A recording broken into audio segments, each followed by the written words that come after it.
Welcome to the Banker Lamp. Please enjoy the video. In this video, I will show you how to change the battery in your Ford Transit key. First, gather your tools. You'll need a small flathead screwdriver and a new CR2032 coin cell battery. It's a common battery, easily found at most stores. Make sure you have a clean, well-lit area to work in, as the key components are small. This simple task will have your key working like new in just a few minutes.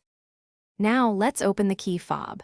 Look for a small slot, usually on the side or bottom of the key where the two halves meet. Carefully insert your small flathead screwdriver into this slot. With a gentle twist or prying motion, the two halves of the key fob should separate. Be careful not to apply too much force, as the plastic can be delicate. Take your time with this step.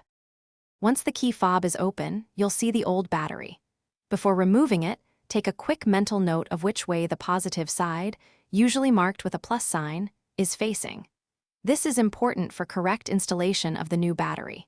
Gently pry out the old CR2032 battery.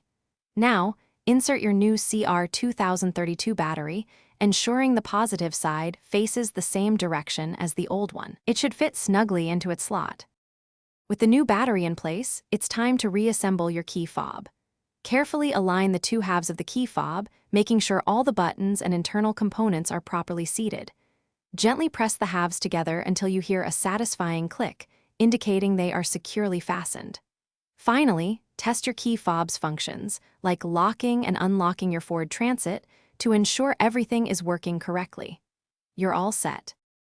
Thanks for watching. If this was helpful, leave a like and consider subscribing. See you next time.